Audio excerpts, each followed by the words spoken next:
Hello,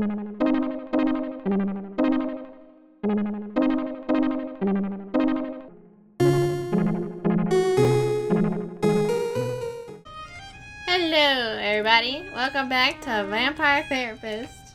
Last week, I actually finished the plot of the main game, but I've learned that there's all of this stuff, which is free bonus content.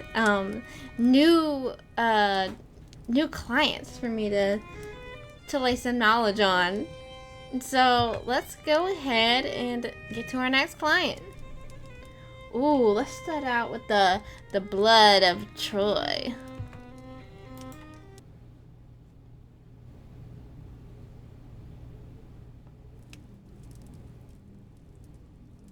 Samuel, my dear, thank you for making the time to speak with me. My dear! Oh, Andromachus!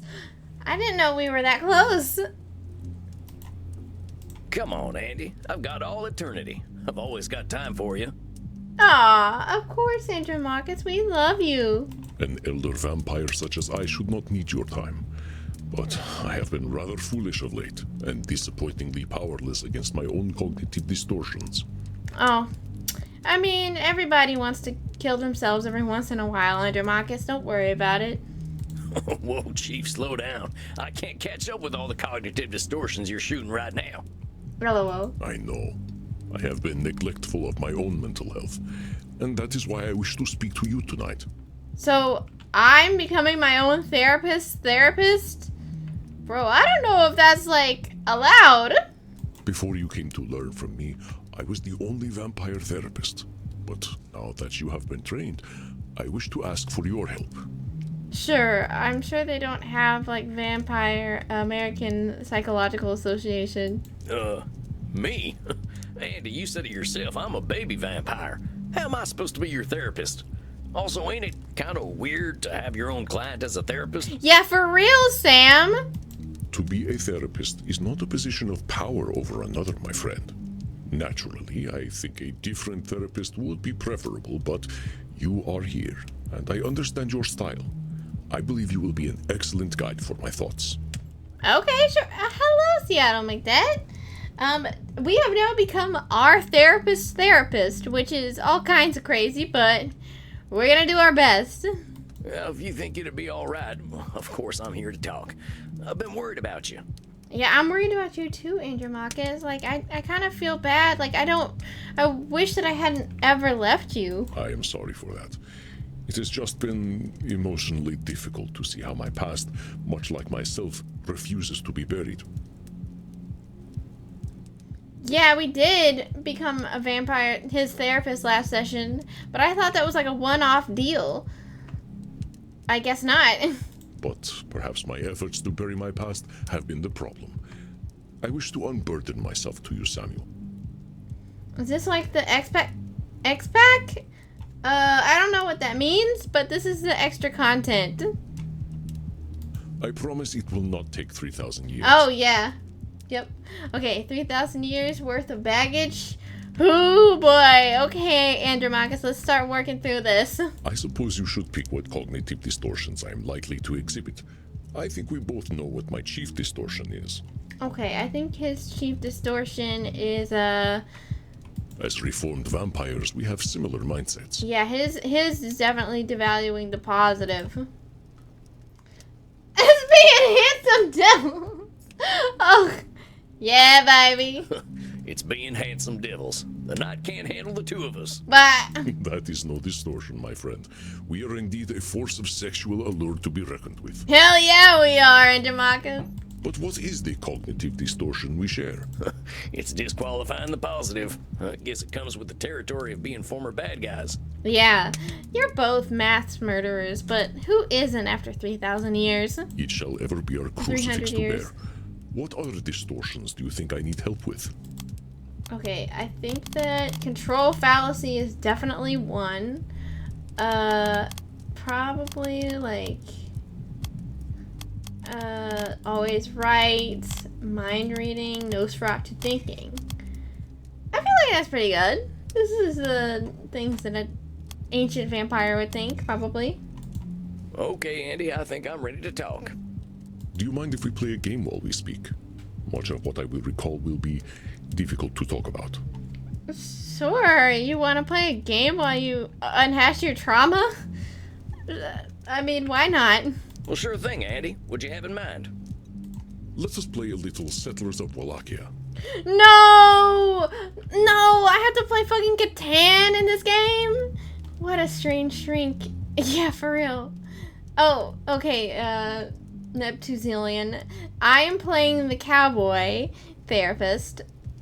And then there's Andromachus, who is my client. It's so over. Yeah. Sure thing, Chief. Kind of funny how everything we do has to be vampire themed, but I'm game. We cannot escape our natures, as Dr. Drain might say. What would you like your first move to be? Fuck. I don't actually know how to play Catan. Decorate my castle, harvest blood. I'm gonna build up my defenses. I think I'd like to build up my defenses. The best offense is a good defense, as they say. As they say. Yeah, howdy, Andy. I Woo! am not sure they say that, but very well, my friend. Yeah, Sam is hot as hell. Now then, let me tell you the story of my early days as a vampire. This is not how Catan is played? I don't know. Okay, let's hear about him trauma dumping. Here. Perhaps this will tell you something of my origins.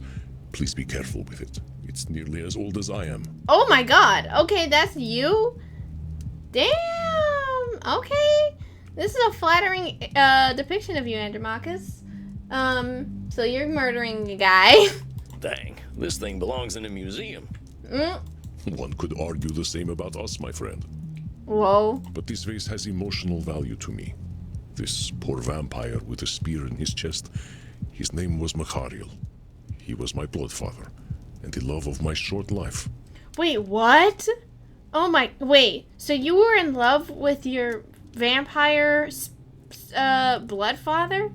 Ooh, damn, this is getting spicy. He was 6,000 years old when we met. What? He knew secrets from another age. He taught me how civilization had restrained the human animal. Oh, shit. He was 6,000 years old back 3,000 years ago? We did not even need to speak. He could communicate poetry with a single glance. That's so cool. This is the night he was killed by the Trojans. Oh. They attacked us in our sleep. I woke up to their laughter and his sweet blood splashing across my face. Oh, no. Shit. Dang, Andy. I can't imagine how traumatized you must have been. Your heart must have been broken to pieces. Yeah, the Trojans? They don't play around. No, I did not allow myself to mourn. If I shed a single tear, it would have been my end. The pain I felt was so heartrending. I knew it would be my permanent death. Dude, I feel like you're Nosferatu thinking as hell. Chief, that sounds a little extreme. Yes. Emotional pain is real pain, but it doesn't kill on its own. I got no doubt that dealing with your partner's death would have hurt for a real long time. Yeah, he loves the Iliad. He was there when it was being read out. But people have been losing their partners since before we had words to speak with, and they all survived that pain. Yes, I was young, Samuel. Like Edmund, I believed my pain was above all other pain. It is difficult to challenge a young vampire's extreme emotions. You were young, emotional. I get it, man. I could not face my own sorrow, and so I turned my still heart toward anger and vengeance alone. Okay, to be fair, you kind of deserve it there. And my vengeance was mighty indeed. I tortured Mechariel's killers, of course, but this did not cool my blood for even a moment. As one does. I was resolved to taint their entire race. Oh. I planted a seed of darkness in the Trojan people that would blossom into a corrupted Roman Empire. So how did a cowboy become a therapist for the unliving? So I'll tell you a little bit about Sam's backstory. So he was a cowboy in the 1800s, with his brother, and they were called the Handsome Boys, and they went out and they like robbed banks and carriages and stuff like that. But then he got in with this gang, like this outlaw gang, for one final job, and his brother was killed. He was shot in the back when they were in a bank. And, like, Sam went absolutely apeshit and killed everybody in the bank. So then his wife left him, his kids left him, and he had to join this gang. But it turns out that the outlaw gang was an outlaw gang of vampires, and they killed his horse, his beloved best friend horse, in front of his eyes, turned him into a vampire, and then they were basically like a cult until he escaped and ended up living with some transcendentalists who taught him the way. Then he was like, you know what, fuck it, I'm just gonna go clear my head and walk around in the woods for 90 years. And so now he's found himself, and he wants to become a therapist to help other vampires. That's pretty much it. And this guy, our client, was our therapist, like the person who taught us how to be a therapist. But now he's our client, which is kind of batshit insane. I think that he's a control fallacy. Yeah, he's doing the control fallacy. Hold your horses there, boss. You Hell say yeah. You caused the fall of the Roman Empire? Yes, the Trojans made Michariel bleed, so I ensured that their fields were sown with blood, and all their harvests would taste of death. You sure you did that all by yourself? Their empire would be tainted from the start, built on suffering, and I aimed to ensure they would suffer. Okay. I guess men really always have been thinking about the Roman Empire, but that's a lot to swallow, Chief. I don't know that one man can bring down an empire. Yeah, he hasn't switched his outfit at all. He's remaining consistent. He's consistent king. Billy of the Nazareth. Perhaps, but I can draw a direct link from my actions to the tainted history of Rome. So you single-handedly made the Roman Empire fall. Damn. I do not want to get on your bad side. Mythology says that it was Athena who brought down Troy, but it was I. You see, it was I who eliminated the opposition to letting the Trojan horse into the city of Troy. I'd like to show you a painting I commissioned of this event. I think you would appreciate. Ooh, wait, were you inside the horse, Andromachus? What? Beautiful horse. What? Oh my gosh. I thought you would appreciate the craftsmanship. We men of war love our horses. True. Hey, I'm a man of peace now, and I love horses even more. What's it say on the side of the horse? Sam is such a horse girl. Faladum votum. It means a gift or sacrifice of Pallas. We all know how this went. What's Pallas? Historians might tell you it is a pseudonym for Athena, and the gift of the Trojan horse was in her name. Oh yeah, Andromachus.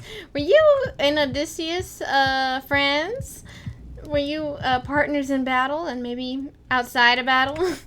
That was not my meaning. Let me explain. Okay. After the fall of Troy, the Trojans were led by a man named Aeneas, though I usually thought of him as Enos. Damn! What did he ever do to you? Real mature, Chief. Come now, Samuel, I was young. Anyway, Aeneas was the ideal the Trojans wished to live up to. Okay. He was extraordinarily handsome, strong, and wise, not a mindless killer like those who killed my Michariel. But I would reveal this ideal to be false. I knew the mind of Aeneas. He was a Trojan, and like all Trojans, selfish and cruel. I would prove there was nothing redeemable about a Trojan. Dude, you're literally mind reading. It says so on the tin. Oh, but Chief, before a Trojan's a Trojan, they're a human. Maybe Trojan culture taught some of them to be a certain way, but being Trojan ain't in anyone's blood. Besides, ain't it you who's always reminded me that vampires don't have nationalities? That was way back when. You are of course correct, my friend. Aeneas was born a human, not a Trojan. But I wished to hurt him and all his people. After the siege of Troy, the Trojans were a landless people. They drifted across the Mediterranean to the great city of Carthage in northern Africa. Carthage was run by Queen Dido, and even then, women proved more stable rulers. Hell yeah, People based. were happy and content, and did not fear the immigrant Trojans. They welcomed the wayward foreigners and invited them to settle in Carthage. They were offered fields to farm in, protection, and a fair place in the city. And let me guess, you weren't down for that? Oh man, so this virtual Roman founding happened in this game. Yeah! Indeed, Dido herself fell deeply in love with Aeneas, and he with her. It seemed the Trojans had found their peace.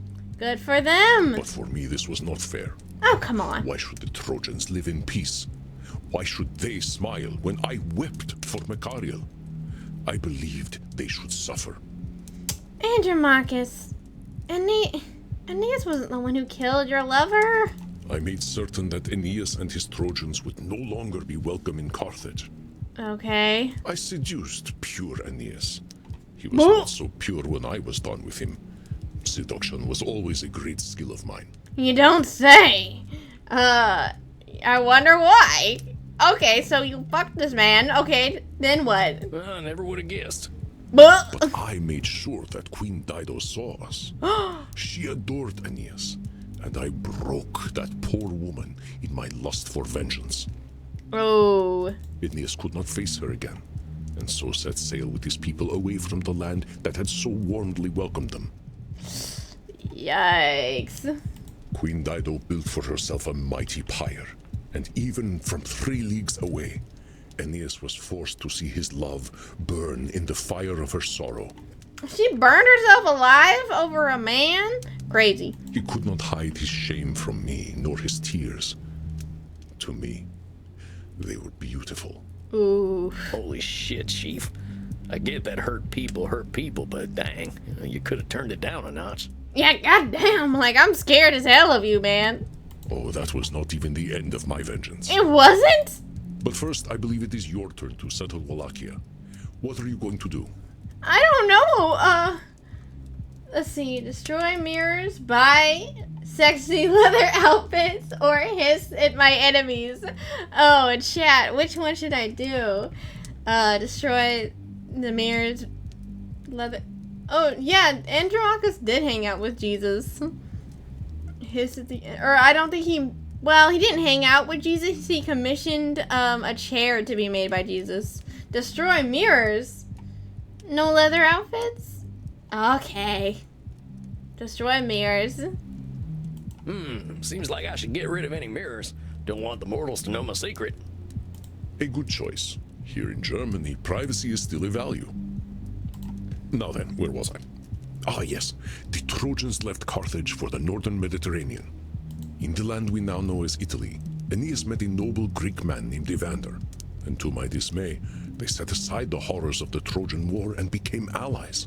So literally everybody is over it except for you. Evander's people were warring with a local tribe, the Rutulians, led by a bloodthirsty boy named Turnus.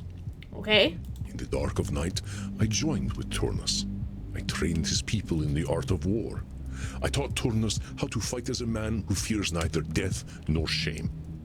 You are just a shit stirrer, Andromachus. In the ensuing battles, the child of Evander, Pallas, was killed by Turnus, despite Aeneas' protection. Ooh. Aeneas was enraged that his peace with the noble Greek Evander was threatened, and so, day after day, he slaughtered Rutulians until Turnus' people became afraid and began to turn against their leader. Okay. Knowing that Turnus would lose, I convinced him to challenge Aeneas to single combat, a final battle. But Turnus would only lose his life. I was determined that Aeneas and the Trojans would lose their souls. How would they lose their souls? I convinced Turnus to wear the belt of Pallas, the child of Evander he had killed, as a trophy. Ooh. As I predicted, Aeneas easily defeated Turnus, ending the war against the Rutulians. But as Aeneas extended his hand in mercy, he saw the belt of Pallas, and that mercy melted away. So you baited him. You baited this man. He drove his spear into Turnus' chest, and Rome was so founded, not in mercy, but in blood. Whoa. So you see, Samuel, I was the cause of Rome's bloodlust. Every cruel emperor, every colonial injustice, even the spectacle of the gladiators, they were my doing. Dude, I think that you're doing the control fallacy. People love bloodlust anyway. Oh, but Chief, that's assuming way more power and blame than you can take credit for. You hurt them Trojans, sure enough, in ways they couldn't erase. But you can't suggest that you created the morality of people who weren't even born yet. I understand this now, but I do not wish to erase the part in Roman history I had. Yeah, this is a great Aeneid history lesson for all y'all. After all, this was only the beginning of my evil deeds against the people who once called themselves Trojans. How far did you take this, my dude? I'm sure you would agree that the things I did to the Trojans were horrific. Yeah. Because of the loss of my lover, I aim to taint the soul of an entire people. In the last 200 years, I have done significant acts of good. Okay. I have uplifted the poor. I fought the scourge of fascism. I have helped vampires find the peace that was so elusive to me. Well, that's good. That's you're healing. Was he Achilles? I don't know. He could have been. He could have been. But the good I do now is washed in the blood of millennia. And all that good shall be lost in time, like drops of blood in the vein. I think you're disqualifying the positive. But Andy, who asked you to compare those evils to the good you do? Is the Andy of today gonna do more of them evils? Yeah, are you gonna destroy another city? No, I don't think his love is Patroclus. He said his lover's name was something else. He will certainly aim not to. So why are you cutting him down? Would it be better if he didn't commit acts of good? Do you need to remind him he's evil every 5 minutes? Or is that disqualifying the positive? Oh, put your own distortion talk against you. You see why I also need a therapist. Knowledge of cognitive distortions does not mean that I am immune to them. So you've taught me. But I like the Andy I know, so I'll thank you kindly not to be such an asshole to him. Crimson does say that she likes Imarnak to be an asshole-free zone. I would not wish to disappoint her. But regard well. I have claimed all of your souls, and am now the Voivode of Wallachia. Wait a minute. Wait, he beat me? Oh, shucks, these German board game rules are so complicated. Yeah. And I have had thousands of years of experience in the art of war, my friend. Next time, press your advantage. You may do a little better. Damn it. But for now, let us go down and party. I am DJing tonight, and it is time to get down and boogie, as the children of the night will say. Yes, fuck yeah, let's boogie. Oh, are the mortals still saying that? I don't actually know, but I am ready to let off some steam. Come, my friend, the night awaits. He was eating pizzas while I wasn't looking. Oh, why did I expect to win a war game against the guy who came up with the Trojan horse? Ooh, okay. So that was the first extra piece of content. Now let's go to Spanish Nights. Ooh, that sounds sexy.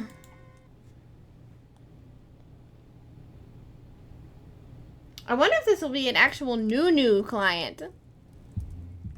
Hello, Samuel. Oh, hey, Andromachus. Evening, Chief. You doing all right? You sound a little down. Oh, In truth, my friend, I have been dreading this evening. what? Why? I appreciate your taking the time to point out my cognitive distortions, but there are some elements of my past that are especially painful to sort through. Dude, you got all kinds of baggage. Hey, we were both bad guys, Andy. But we're not anymore, and that's what matters. This is true. Cognitive distortions are by nature illogical, but I have you to help me clear them up. Yeah, and I want to help you, man. I like you. You should decide what distortions you'd like to focus on tonight so that we may begin our work. Okay. Let's do always right, mind reading, abstracted thinking, and personalization. I think these will suit me fine. Lay it on me, boss. Alright, lay it on me. What kind of heinous shit are you gonna tell me tonight? It is time for me to stop delaying. I suppose you might be able to guess what aspect of my past is giving me such distress. Your lovers? It's the anus joke. It's about Heinrich Kramer. It's the horse you love. Your slutty past. Your slutty past. No. It's probably about Heinrich Kramer. So to give you guys some context is that this guy turned this dude, Heinrich Kramer, into a vampire just because he wanted to be a shit stirrer, and he knew that this dude was like an incel and he had the capacity to do a lot of harm. And that guy ended up being the one who bit Sam, turning him into a vampire. And now he's something even worse than a vampire. He's a venture capitalist. So, ugh. You're thinking about Heinrich Kramer, ain't you? Yes. My actions 600 years ago bring me no end of shame and regret. I have never truly processed what I did. He is my granddaddy. My handsome, handsome granddaddy. I have sought to distance myself from Heinrich Kramer, but that is exactly what Edmund Keane tried to do with his past. I am no different from him. Hey, that's... No. You are...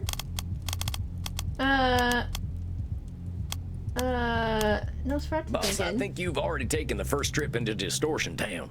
You've got more self-awareness than Eddie Keane had. Yeah. You've been doing the work for centuries. You're doing some Nosferatu thinking, saying you're in the same place as he was. You got a ways to go before you're half as dramatic as Eddie, anyway. I kind of love Eddie. He's such a pill. Perhaps you are correct, my friend. The past is by nature impossible to change, but the same does not apply to my present. Yeah, you thriving now. Very well. I am not Edmund Keane. It is time to face my past. All right. Go ahead, tell me, I Andromachus. will summon my emotional strength and accept my part in Heinrich's development as a monster.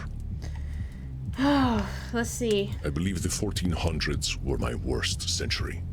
I had professionally killed so many by then, and I was so good at it that murder seemed meaningless. Ooh. All right. I no longer felt that dark adrenaline that accompanies life-taking. I felt nothing. So you were just a mindless killer, just like you claimed those Trojans were after they killed your lover. If I no longer felt anything at the taking of a life, did life matter at all?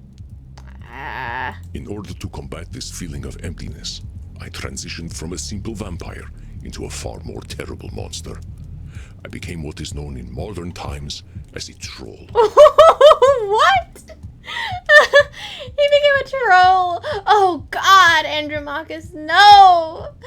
I have observed many trolls throughout history. It is a common fate for those who fail to find purpose. Ooh, damn. Ironically, it is often those who are most privileged who become agents of cruel chaos. Oof. Oh, like that billionaire fellow who runs all them companies but spends all his time being a low-down varmint online. I'm blanking on his name. Dude.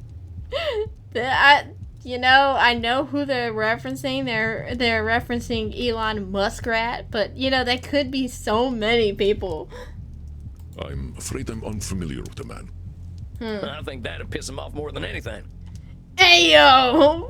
It makes sense for a mortal billionaire to act in this way.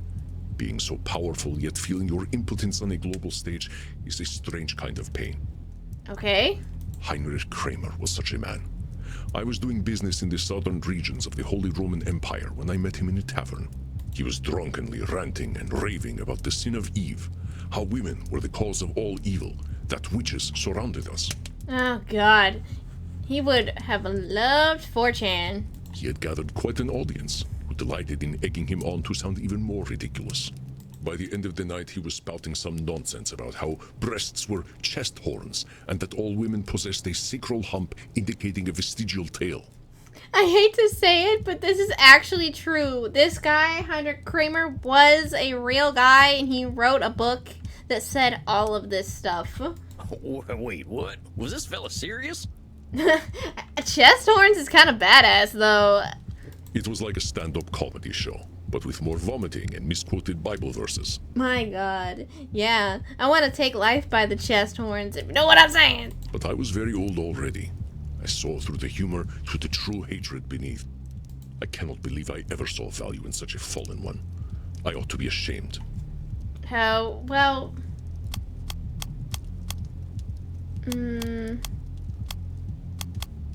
Maybe. Well, dang. By Andy's reckoning, neither of us was worth saving either. Is that true? I cannot You're believe disqualifying the Hold up there, positive. Chief. You've been a fallen one yourself, haven't you? I'd say you always had value. Aw, that's sweet. Heinrich Kramer's an What a asshole. piece of I ain't work. gonna deny that. But he's a human asshole. Yeah? Well, I guess he's a vampire asshole now. I mean, not that he's literally a human asshole. That would be pretty gross. Oh, Sam. I understand your meaning, Samuel. You are correct. I again let my passions get the better of me. Well, that's okay, Andy. All we're doing is being aware, right? Yep, we're just being aware. You are, of course, correct, my friend. I will continue. Okay. Heinrich was already an influential friar in the Dominican order, with ties going all the way up to the Vatican. Damn. But his hatred was childish and personal. His persecution of witches failed because he seemed entirely petty.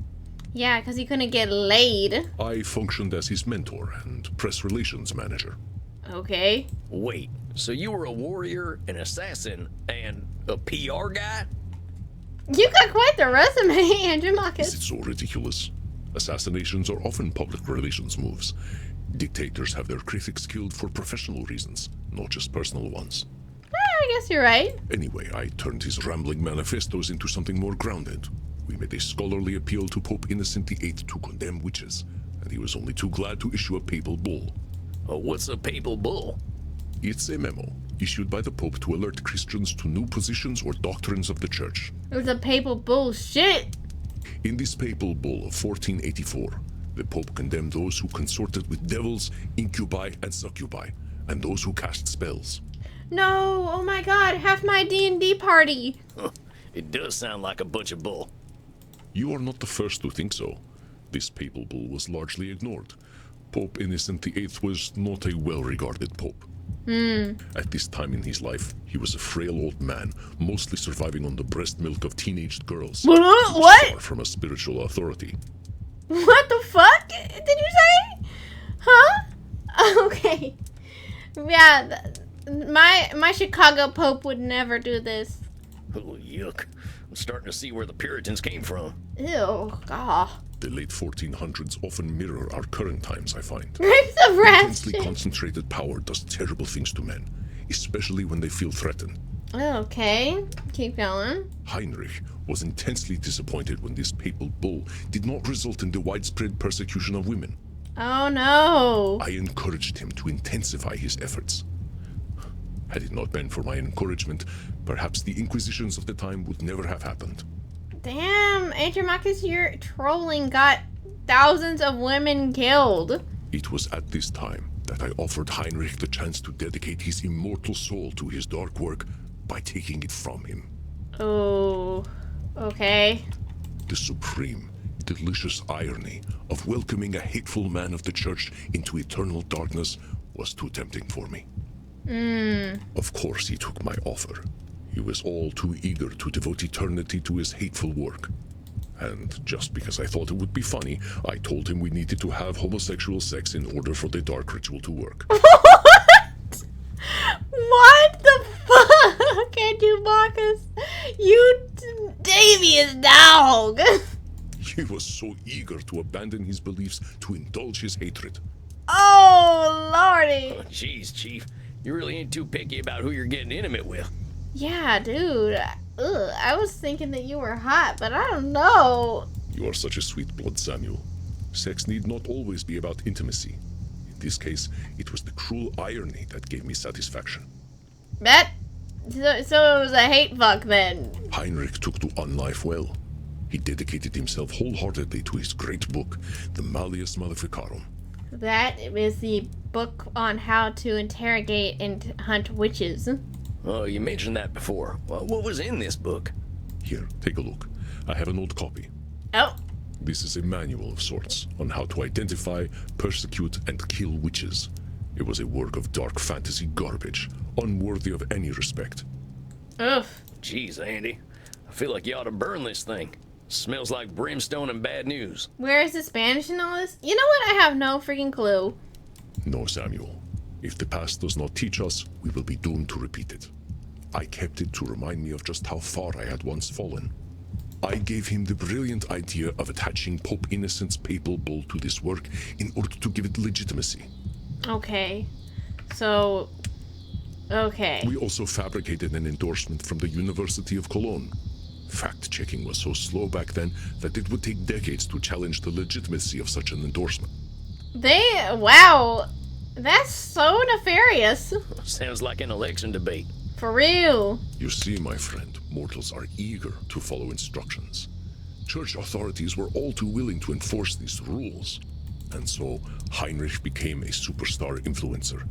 His works spread across Europe, and witchcraft, once a superstitious joke, became a very real problem to the public. Ooh. This climate of persecution spread throughout the Holy Roman Empire, and would later fuel witch hunts even in your own country. But even this systemic persecution was not enough to sustain me.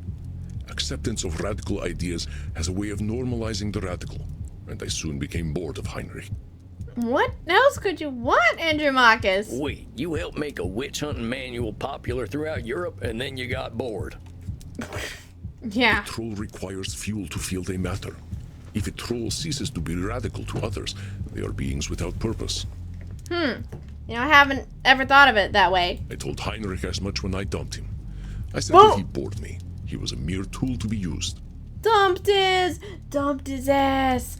Whoa. Oh, dang, Chief. You didn't think much of Heinrich after all, did you? Many spoke of mortals as insects. I felt much the same way. When you are more than 1,000 years old, it is easy to fall into such thought patterns. Legitimizing witchcraft was a significant accomplishment, to be sure, but its fulfillment left me feeling empty.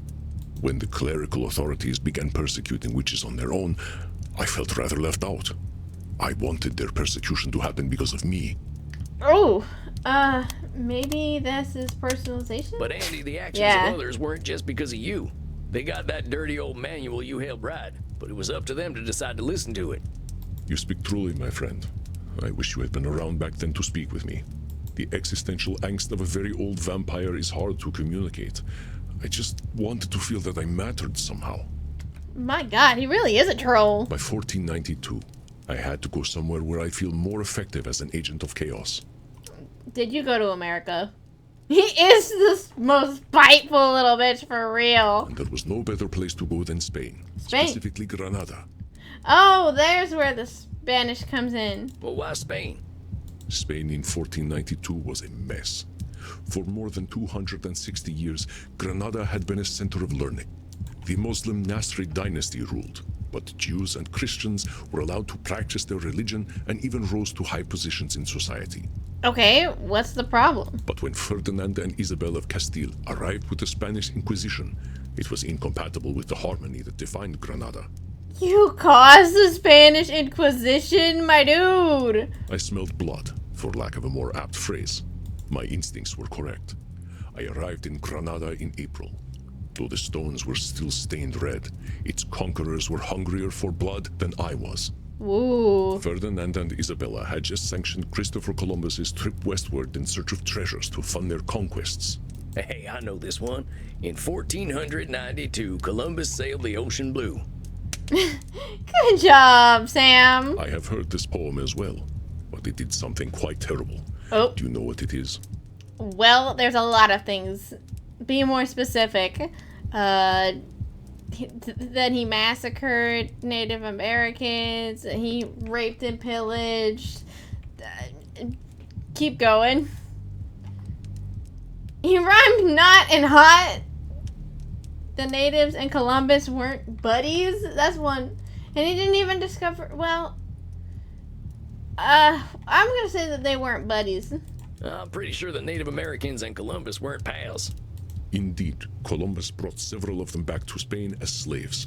I doubt the few that survived were fans of his.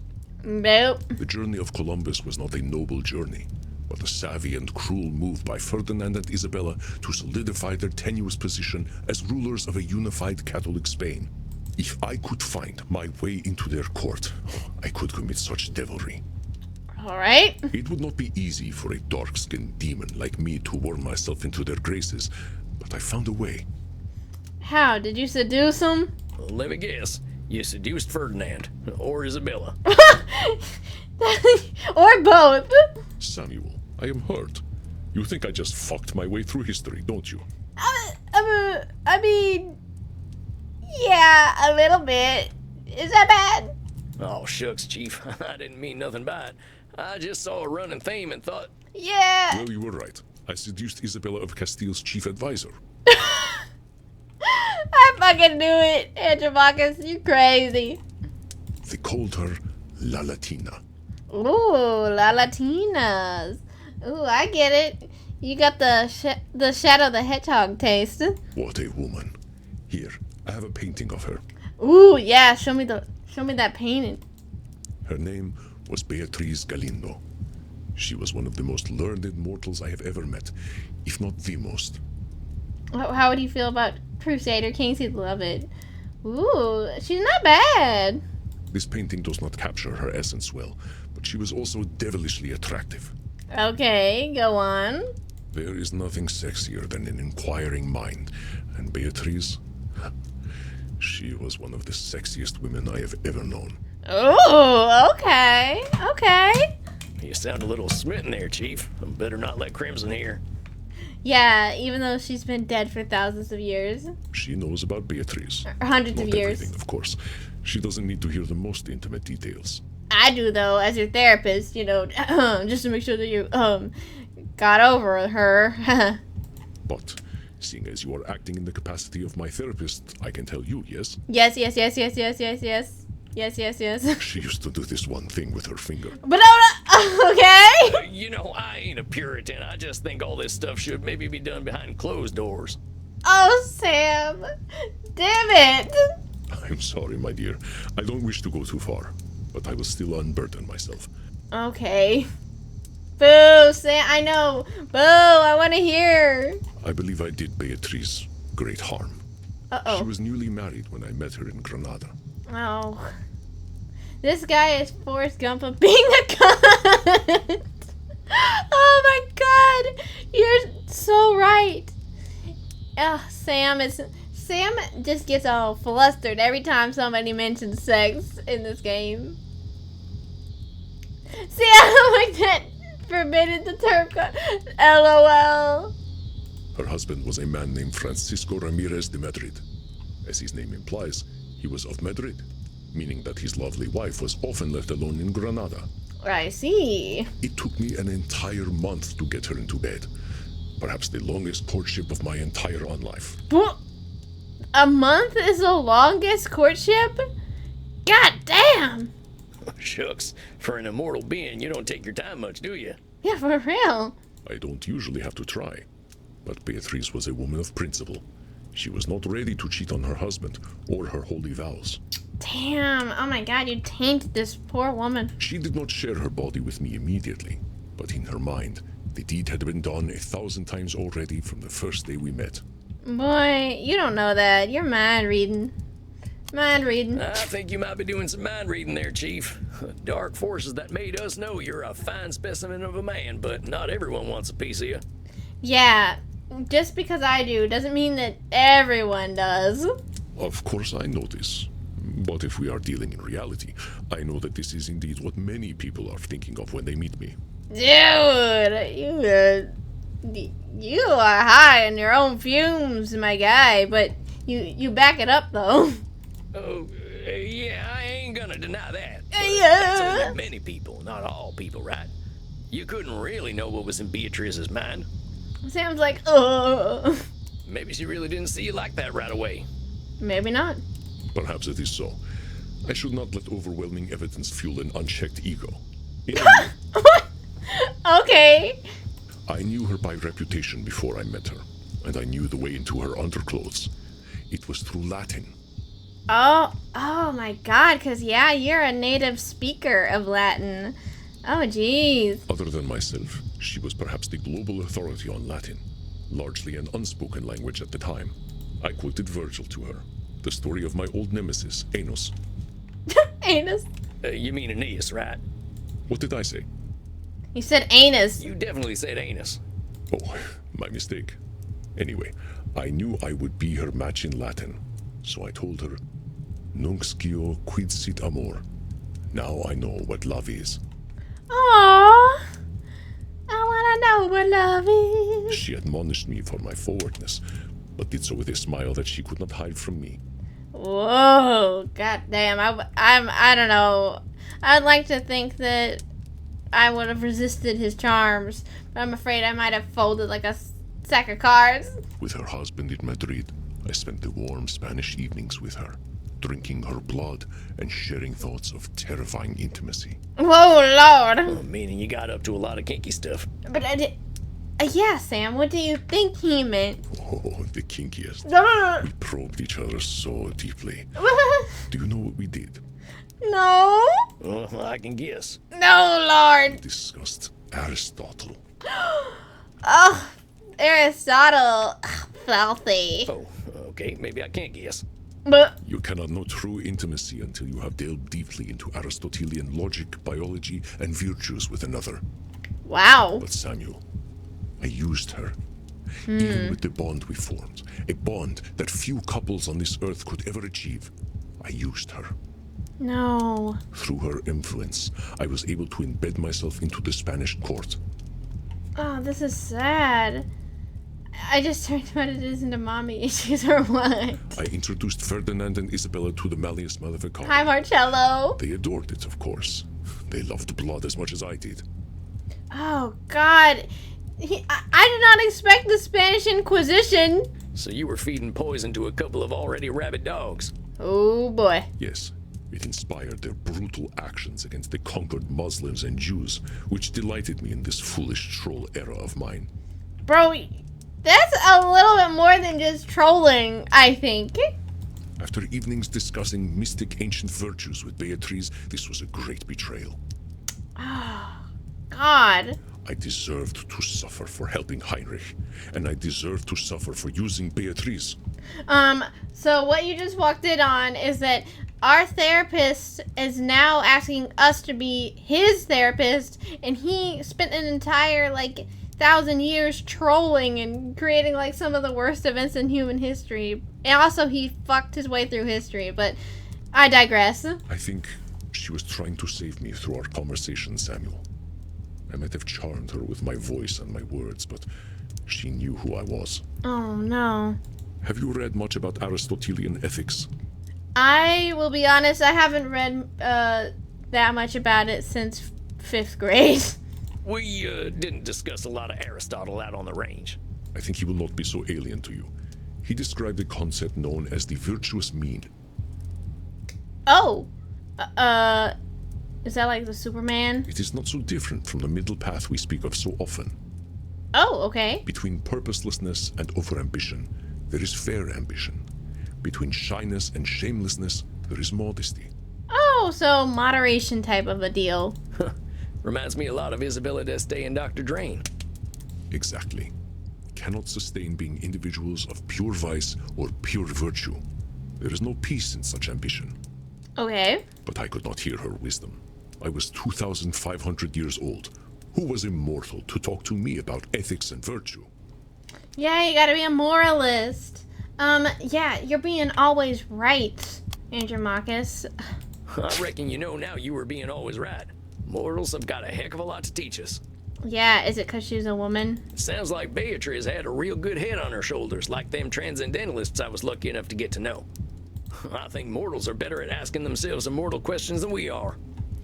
Amen, Sam. You are right about that. It seems that we immortals are excellent at delaying those questions, sometimes for millennia.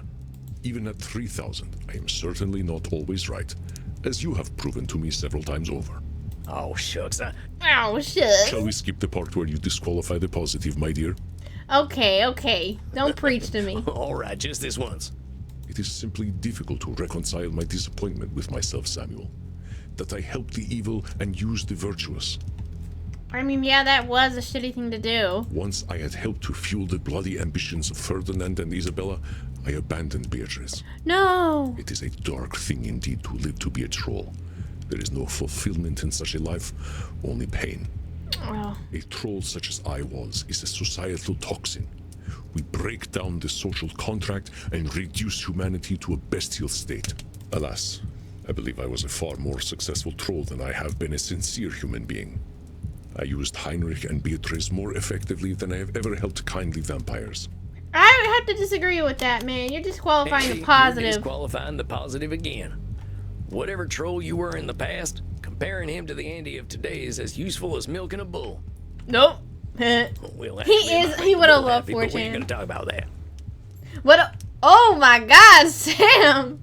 I guess you did some of that out on the ranch.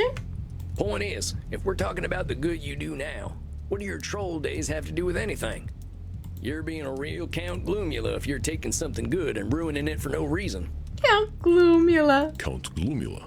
I know of no such man. I made him up, but he's just who you're being when you're knocking yourself down. You are correct, Samuel. May that Andromachos remain buried. I will not forget him, but not so that I might torture myself, but to remember how far I have come. Yeah, you're so based now, Andromachus. Don't worry about it. I must say, I am feeling much less burdened having spoken with you, my friend. I feel as though I am in bat form already, with the wind beneath my wings. Good. I'm glad you could get it all out. I'm glad to hear that, Andy. I don't want you weighed down. Would you like to go out for a night fly with me, my friend? Hell yeah, I would. That sounds like a mighty fine idea. Then let us go. The moon is high and the night awaits. I wonder if 4chan would be boring after causing the Spanish. I feel like he would have loved, him and his troll era would have loved that, because now his reach is even further with 4chan. Ooh, okay, we got one more piece of therapy left with him. It's called Fathoms Below. Oh, God. Based on everything else he's been saying, if this is the Fathoms Below, then we're about to hear some heinous shit. Alright. Oh, better get my neutral face on.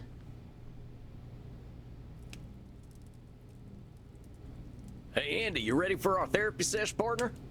Hey! Did he cause the Titanic? Probably. He hit the tower? No. Actually, he said that the past 200 years he's been good. So, that was that 200 years ago? Hey there, you ain't Andy. What? Who the fuck? Oh! Is that a creepy eye lady? Oh, alright. Panoptabella, what are you doing here? Panoptabella. I was looking for the bathroom. And you couldn't find it with all those eyes? Well, this ain't the bathroom. Yeah, for real. I can see that. Oh, I'll go then. okay, bye. Hey, Chief, what's going on? Yeah, who the hell is she, man? She's just always around spreading weird vibes. Panoptabella and I were simply having an exchange. Okay. In exchange of what? Samuel, my dear, you do not need to know everything. It is not my business to share. Oh. Okay. We are here for my therapy session, are we not? Yeah. Yeah, that's right. How are you doing, boss? You're not bringing her to your therapy session, are you? I guess it's your session. In truth, I feel much improved, my friend. I Good. believe unburdening myself to you has been most helpful. I'm glad to hear it, man. My lightening of spirit comes with its own distortions, however. Which would you like to focus on tonight? Let's do blaming, mind reading, Nosferatu thinking, and, always right. I think I've got what I need to handle an ancient vampire. Go on, Chief. What's been on your mind? Go on, spill the tea, Chief. The last century has been a bit isolating. Other elder vampires think themselves above self-improvement, so we have little to speak of. Well, I guess that ain't no surprise. New ways of thinking don't usually come out of retirement communities. LOL. Indeed, we elderly often prefer to sing praises to old glories, but there is no glory in my past, only death. I think you're disqualifying the positive. I don't want to stop you there, Chief. There is no glory in my past, only death. You're 3,000 years old. Can you really say you got nothing to be proud of in that time? Let's hope not, dude. I am not proud to be an effective killer, my friend. I just have trouble believing all you did was kill and sleep for 3,000 years. Yeah, that's right. He also fucked. That is fair. I have met many fascinating people and seen many forgotten wonders. Fair There we go. You're a wealth of knowledge, Andromachus. See, there you go. Don't go tossing out the blood with the blood bag. It's so funny. Sam, I don't know what's going to be said, but I'm such a hick that I end up saying the same things as Sam most of the time. You are correct. Against my own wisdom, I hope to erase the parts of my unlife that bring me shame. All right. Well, it's like you told me. Everyone's got cognitive distortions, and we ain't ever gonna get over them. Too true. I must accept the evil so that I can appreciate the good.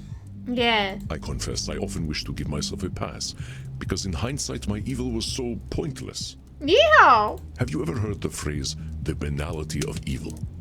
I have, but I honestly don't know what that means. Oh, no, but I can guess what it means. Evil is boring, pathetic, or dumb. Maybe it's pathetic?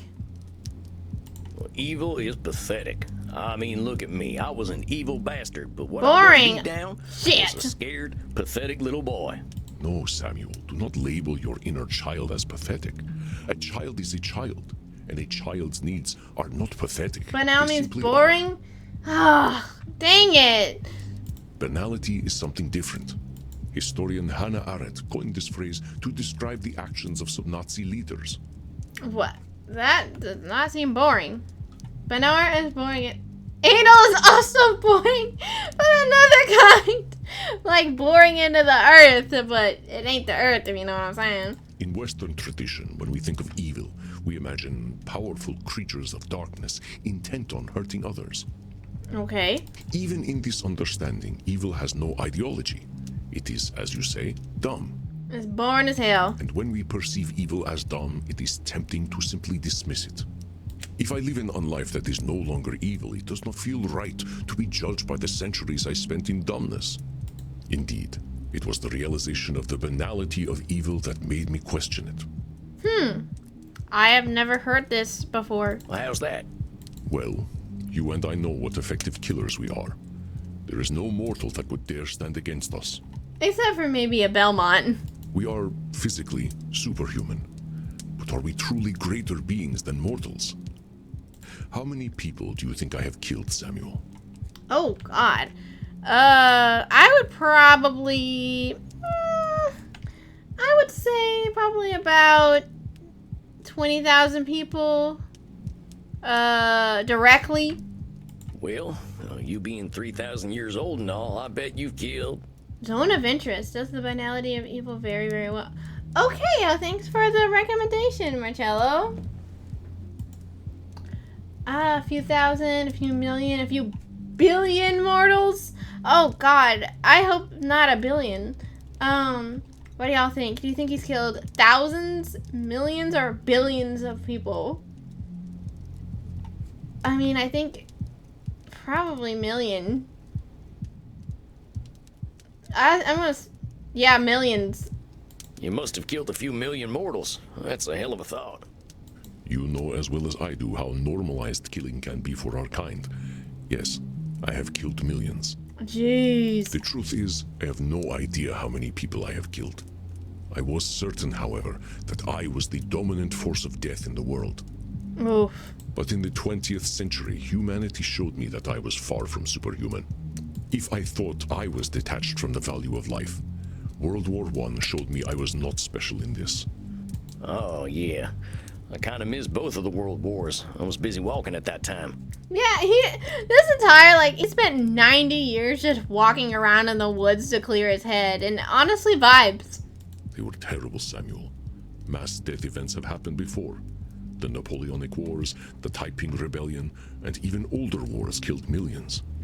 But the industrialization of war turned corpses into mere numbers. Humanity could kill its enemies without ever seeing their faces. Ooh, boy. I was there on the Western Front. I saw mortars and mustard gas used indiscriminately, men ripped to unidentifiable shreds. Holy shit, he's got all kinds of PTSD trauma.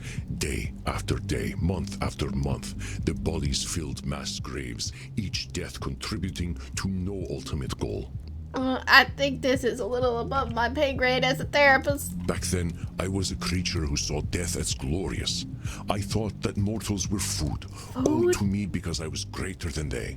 Ooh, boy. This casual mass murder showed me that I was not above my humanity.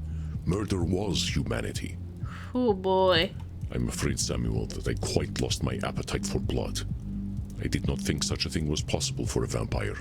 Well, you know you're disgusting when a vampire can't stand it. Dang. You must have been pretty depressed. You could say that. I was disgusted. With myself. With humanity. Certainly with my own humanity. One night, standing on a North Sea beach, utterly lost, I walked into the sea. Uh-oh. Can vampires not be in running water, or is that not true in this universe? Water filled my lungs, but I did not die. I kept walking into the cold gloom to whatever fate would befall me. Whoa, oh my god. Imagining a vampire walking on the seafloor is actually so badass. What were you thinking in that moment? I was not without a purpose. All I had was walking. That was all that mattered. He really did Forrest Gump it. That actually does make a lot of sense, I reckon. I did much the same thing. I thought you would understand. Yes, I did not walk for a purpose. Perhaps I was walking to find a purpose. It's like the scenes from the Pirates of the Caribbean. Yeah, that scene is so epic. So, what happened? Yeah, what happened? What'd you see on the bottom of the sea? The light of moon and sun faded away. I saw things in the darkness. Flashes of nightmares, giant eyes peering at me in the gloom. Oh, Jesus. I felt the heat of volcanic plumes. Saw explosions of strange life in the corpses of dead whales. Whoa, he got to see whale falls. Predators like myself abound in the deep places of the world. These ghosts in the darkness consumed one another, horrors feeding upon horrors. Whoa. As I walked further still, I came upon the wreckage of a great ship, littered with material reminders of the mortals who once walked its decks. This is so epic, though. I will never forget the experience of seeing this symbol of humanity's power over nature decaying in the abyss. Dude. I had to sketch the great ship as soon as I could. Oh my It was god! named the Titanic. Who suggested the Titanic? You were freaking right, dude. Oh my god, who was talking about that? He didn't cause it, he just saw it. Wow. The Titanic. You were I right. remember that story. John Muir would say it was a symbol of man's hubris. He could be a grumpy old cuss sometimes. Well, he didn't cause the Titanic. He just stumbled upon it on his little nightmare walk. I saw it more as a symbol of nature's ignorance of humanity's hubris. Oh. The creatures of the cold deep paid it no mind, ignorant of the death all around them, for there were no bodies to speak of. I think it was then that I finally understood. Death, as a state of nature, has no meaning. Death only has whatever meaning we give it, and my death had none. Oh man, I don't know what to say to that. Disqualifying the positive? You know, I'm pretty sure Eddie Keene said exactly the same thing. Oh, damn. Damn. I do not deny it. Edmund was in some ways correct. If we do not give our unlives meaning, do they have meaning? Yes? That's still Nosferatu thinking and disqualifying the positive. You ain't the only one that gets to define the meaning of life and death. Death doesn't erase the memory of a person, just the body. This is getting so deep. I suppose one could say their hearts will go on. God? Damn it. Did they just put in a fucking Titanic movie reference while talking about the existential... Oh, Lord. I hope you ain't gonna sing it. Don't worry, my friend. I think we all heard that song a little too much. But you are right. I was so sure I understood death, but I was only beginning to understand mortality. Yeah, he knows what he means. I get it. There's a reason we're in the same business, I reckon. Your reckoning is well perceived, and I am grateful that I had my own reckoning. As I watched the creatures of the deep swimming among the wreckage of the great ship, I realized how small my life truly was. Yeah, he's getting literally deep. I had wondered for many centuries what it would be like to venture into space. Into the great ocean, that need was satisfied. For once, I felt small, powerless, a small spark of life in the void. Whew. All my unlife was a primal scream. I am here, I matter. But I finally understood that I could never be heard. Well, I think I Nosferatu get what you're thinking. saying, Andy. The deep woods gave me the same experience of feeling small and insignificant. But we can't help but matter, and it's a control fallacy to say we don't. Maybe we don't get heard in the same way we want to be heard, but that we can't control. Yeah. But the sea knew you were there, just like the woods knew I was there. Whoa. I must admit, Samuel, I am a bit envious of your wisdom at such a young age. Well, he's just a bit of a prodigy. Don't mind him. Oh, shucks, I ain't wise. I'm just too much of a fool to know I shouldn't assume too much. Come now, Samuel, this is my session. You can disqualify the positive later. Fair enough. I will say it was a terrifying experience, but one that I am unendingly grateful for. And it was more achievable than going to space. I mean, you definitely could go to space if you wanted, Andromachus. You're like thousands of years old. You probably are rich as hell. Andromachus could have survived the Ocean Gate sub. Oh, Lord. Yeah. Vampires in space. I guess there's no real reason why we shouldn't go out there. We got time for long travel. Well, actually, here's one thing I just thought about. If they can't be in the sun, the space has sun all the time. Maybe we should take a trip to Mars sometime. Yeah, that's what I'm saying, Seattle with that. Martian vampires? It's a little silly, Samuel. Take me to your bleeder. Dear God, Sam, you're so cute. Oh, Samuel, that was truly terrible. And I adore you for it. Perhaps the day will come when we do visit Mars. But I am content to stay here. There is much to discover about our existence on Earth. After this dark journey, I walked back across the Atlantic, sustained with fish blood and a new will to understand myself. I mean, this is really cool. My timing could not have been better, because a new form of science was just coming into prominence. Psychology, the study of the self.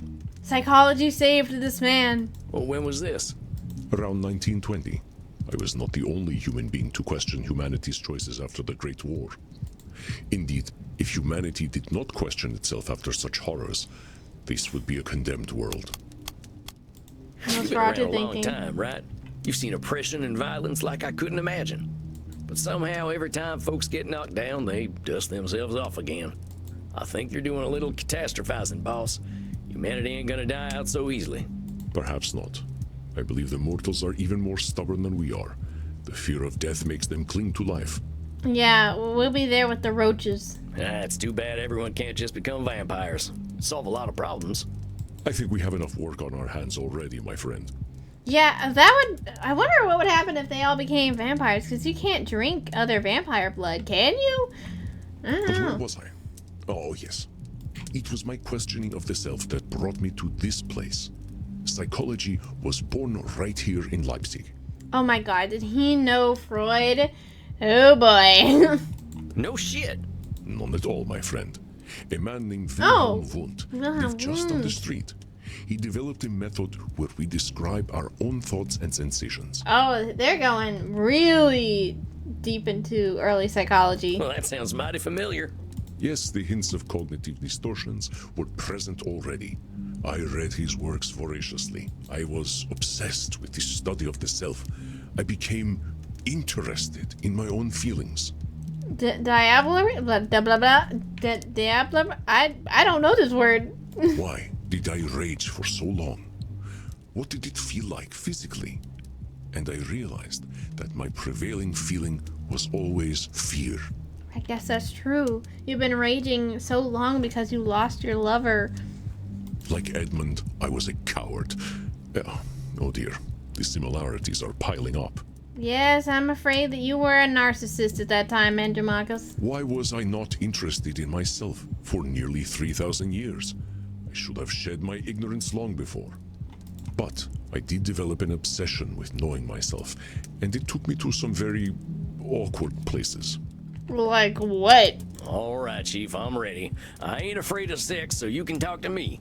I don't think so, Sam. I think you're a little afraid of sex, even though you literally fathered a child. I suppose it was about sex. Yep, there we go. Here we go. Here we go. Here we go, buddy. Lay it on me. I mean, hypothetically, This is when I began my studies with Sigmund Freud. I spent much time with him. He shared this obsession with understanding the self. he did. He also shared an obsession with cocaine. We analyzed each other, Uh-huh. which helped us to analyze ourselves. Uh-huh. We hid nothing. We knew that we would understand the truth if we laid it bare. Maybe you are always That right. sounds pretty nice, I gotta say. But what if that certainty that you were right made you see the truth differently? I wonder if he reminded Freud of his mother. Oh. Excellent observation, Samuel. I am impressed. Yes, our scientific method would have broken Dr. Drain's heart. Yeah, early psychology scientific method was a little bit, wacky. The bearing of truth in this case was difficult. I horrified him, I believe. Your mind reading, he might have been into that. You don't know. Andy, you can't know what Sigmund Freud was thinking. I know you've done some blood-curdling stuff like I have. Vampires can shapeshift? Oh, the anime that you are. This is therapy. Calm down. If he didn't tell you he was horrified, it's only your guessing. I know this is true logically, but I believe we both opened certain boxes that did not need opening. What do you mean? You don't have to tell me if you don't want to. Yeah, Take a look at this picture. What is your impression of this woman? oh my god, is that Freud's mom? I don't see it. I don't see it, Chad. She ain't, yeah, whatever. She's looking kind of stern. I wish she were my mother. Okay, that's the funniest answer. I'm choosing that one. I wish she were my mother. That is an unexpected answer, Samuel. Why would you say this? Hey, don't judge me, bro. I don't know. There's something about her. She looks like a mom, but also alluring in her own way. Damn. Well, perhaps you and Sigmund Freud would have gotten along. Oh my This god. woman was most beloved by Sigmund. She was his mother. He would show me this very picture and say, Andromachos, if she were your mother, you would want to fuck her too. Whoa, Lord. I need a second.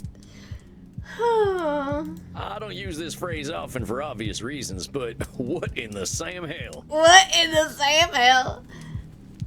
Duh. He could not imagine why anyone else would feel differently. Of course, I overshared with him as well. What did you tell Freud? I do not think my recounting of the convent of San Sisto orgy of 1417 helped us to gain a greater sense of self-awareness. Well, wait. I want to know if that's a real thing. Hang on. I'm looking this up. Hang on. The convent of San Sisto orgy? Let me see if this is real. This is not...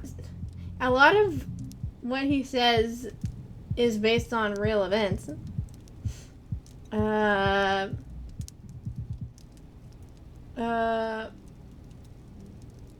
Okay. Oh my god, it was real. What? No. Oh. Wait. No! What the fuck? What the fuck? So I looked up the term that he just said, and it brought me up an article for another contemporary Catholic church orgy. What is up with them? Oh, it's Caesar Borgia. Oh, I know this guy. Yeah, he like dropped a bunch of shit on the floor and he was like, oopsies, y'all need to go pick that up while I watched from behind. That was a real thing. Though I always found it humorously ironic the way the nuns still cried out to God. Oh, God. Boy, you really like a little novelty in the bedroom, don't you? Jesus, I guess you live for 3,000 years and you gotta try everything, I reckon. Oh, Samuel, you are such a millennial. What? What do you mean? Take my body and multiply Jesus. Oh, my Lord. Wait, actually, oh, my Lord. I'm way too old to be a millennial, Andy. I mean to say that you were born in the last millennium. You will understand when you are over 1,000 years old. Aw, am I too young to get it now? You know, you're not my daddy. But, alright. No, I am not, though perhaps I joke like one. He calls me a millennial. But Sigmund had made a grave mistake in our explorations of the self, and in doing so, cast doubt on the truly groundbreaking work we did. Is it all the drugs he did? You're just qualifying the point. Wait, No, they shit. were both doing this experiment. Weren't Freud? But Sigmund had made a grave mistake. You're blaming him. Sounds like you're doing a little too much blaming of Sigmund. You admitted yourself that you had some oversharing too. He is kind of my he is my granddaddy, though. And heck, I bet that oversharing had its uses. I mean, nobody's ever done something like that before. How are we gonna grow if we don't try new things? That is probably so. The awkward conversations are often the ones we need to have. He was really into his mother, though. I guess. He eventually died, as mortals do. No My shit. lust for understanding the self was not quenched. I became interested in the philosophy of those of my lifetime and the philosophy of the modern era. It was like charting a map through humanity. It was invigorating. I felt alive. This Oh. feeling showed me that I was on the right path. That's great, dude. The thinkers whose works I read all had the same obsession I did. They wanted to unlock the formula of humanity. That was my true aim as well. I thought that my immortality made me the ideal student of the self. I had time to question and explore, but I did not account for the fact that the act of questioning made me grow and change myself. Andromachus manifesting next to young as Philemon. Yo, that would be hilarious if he was like pretending to be the hallucination. I am no longer the man I was yesterday, and tomorrow I shall be someone new. You're constantly changing, man. I have become aware of ways in which I could be more mindful, more kind, more fashionable even. I think you're doing pretty well on the fashionable. I chase the truth, Samuel, and I chase the good. It is a shame that I can only chase them, never catch them. You ain't ever gonna be perfect, Chief. Neither am I. You're right. The more aware we are, the more them goalposts are gonna keep moving. We can always be better. Yeah. But I think you're disqualifying the positive of being good enough. You're trying, Andy, every day. I think that's the battle won right there. Oh, I needed to hear that. IRL. You ain't gonna slip now. 4,000-year-old Andy is gonna be a force of good to be reckoned with. Hell yeah. I know. It reminds me of a pearl of wisdom Marcus Aurelius gave me that I could not yet understand. Ooh, what did he say? He said, "Waste no time in arguing what a good person should be. Be one." Whoa. Oh my gosh. That could save the whole Democratic Party right now. I take these words to heart now, but it is hard to not have deep regrets. I think you know how to address them regrets there, Andy. Are you going to do the horse thing? I would prefer you didn't. Good boy. Good boy. No, I ain't gonna do the horse thing. I am relieved, but yes, you know what I need, and I gratefully accept it. You need a hug. Andy, let's accept all the dark deeds you done. Let's accept that it took you a long time to change. Ain't no getting around that. It's time to show a little compassion. You're doing your best. You're a better person for all the work you done. You, my friend, are good enough. Aw, Sam. Good enough. Would you like a hug there, boss? Give him a hug. I would love a hug, my friend.